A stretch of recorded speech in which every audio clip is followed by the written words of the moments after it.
திருச்சி மாநகராட்சி 53வது வார்டில் பல்நோக்கு அலுவலக கட்டிடம் திறப்பு விழா அமைச்சர் கே.என். நேரு, கலெக்டர் சரவணன் திறந்து வைத்தனர்.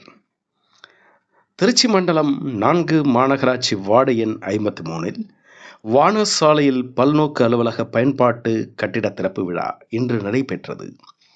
விழாவில் நகராட்சி நிர்வாகத்துறை அமைச்சர் கே.என். நேரு, மாநகராட்சி மேயர் மு. அன்பழகன், மாநகராட்சி ஆணையர் மதுபாலன், கோட்டத் தலைவர் துர்காதேவி, 53வது வார்டு மாமன்ற உறுப்பினர் கலைச்செல்வி முன்னிலையில் மாவட்ட கலெக்டர் சரவணன் ரிப்பன் வெட்டி கட்டிடத்தை திறந்து வைத்தார்.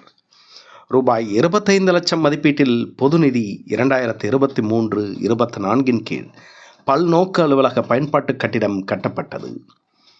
இந்த நிகழ்ச்சியில் உதவியாளர் சண்முகம், நகர பொறியாளர் செல்வாதம், நிர்வாக பொறியாளர் பாலசுப்ரமணியன், உதவி செயற்பொறியாளர் வேல்முருகன், இளநிலை பொறியாளர் பாவா பக்ருதீன், பொன்னகர் பகுதி பிரதிநிதி பீமநகர் சதீஷ்குமார், பீமநகர் வி.ஆர்.கே. பாபு, மாவட்ட பிரதிநிதி மணிவண்ண பாரதி, 53வது வட்டச் செயலாளர் தனசேகரன், அவைத்தலைவர் மனோகர், சங்கீதா, சுப்பிரமணி, குமார், நடராஜன், முருகானந்தம், ராஜசேகர், வெற்றி உள்ளிட்ட திராவிட முன்னேற்ற கழகத்தின் நிர்வாகிகள், தொண்டர்கள் பெருமளவில் கலந்து கொண்டனர்.